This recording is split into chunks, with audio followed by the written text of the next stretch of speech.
words don't actually mean anything, not until we give them meaning. They only mean what we decide they mean. Stay with me, I'll go deeper. Let's talk about the word wealth for a second. Just stop and think about that word, wealth. For most of us, we associate wealth with having money, and we tend to judge wealth by what we see because, generally speaking, that's all the info we have to go by. Think about it. You see a Ferrari driving around, and you might automatically assume that the driver is wealthy. But I gotta ask myself, I know the car costs a lot of money, but how do I know that the driver is actually wealthy? And that brings us to the difference between the word rich and the word wealthy.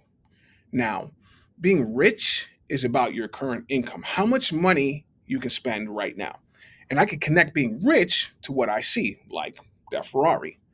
When I see it, I can confidently say the driver is most definitely rich. I mean, if they bought that car, even if they took out a loan, they'd still need a certain level of income to be able to make the monthly payments. So when you're rich, you have the ability to spend money in ways that everyone sees that you have it.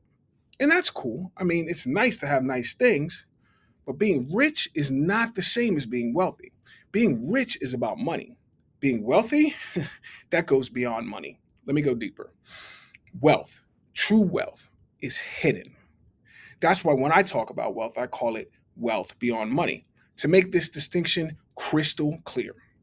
Wealth beyond money, or wealth for short, is the experience of living a life so aligned, so meaningful, so energetically rich that financial success becomes a byproduct of how you live, not the goal. And one thing that really stood out to me during my time in the league was that feeling of the pressure of the NFL lifestyle. I mean, the structure of the offseason, the in season schedule. So even though I was making good money, I didn't always feel in control of my time or my choices. And I always imagined that once I made it to the NFL, I'd feel deeply connected to a higher purpose, at peace with myself, and in command of my energy, my time, and my life. Didn't really work out like that. And anyone who's ever played pro sports or worked in a high pressure role, CEO or entrepreneur, I know you know what I'm talking about. Now, one of the biggest lessons I've learned since leaving pro sports is that wealth, I mean, real wealth, isn't just measured by what's in your bank account. It's measured by the freedom I feel every day, the impact I make, the quality of my relationships with others and with myself, and the legacy that I'm building. All of that without sacrificing my soul, my health, or my integrity. And when I think about living with that kind of emotional being, that kind of peace of mind, that's what the word wealth means to me. And honestly, I like the sound of that word. So thinking back to when I first got into the NFL, I was making more money than I'd ever seen. And yeah, spending money felt really good.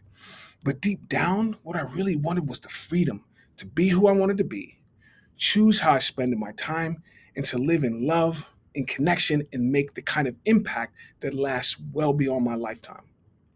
There's nothing wrong with wanting to be rich or to buy nice things. Money isn't bad, or is it? Words, right? But to have the money plus the relationships, the freedom, and the impact, now that's wealth.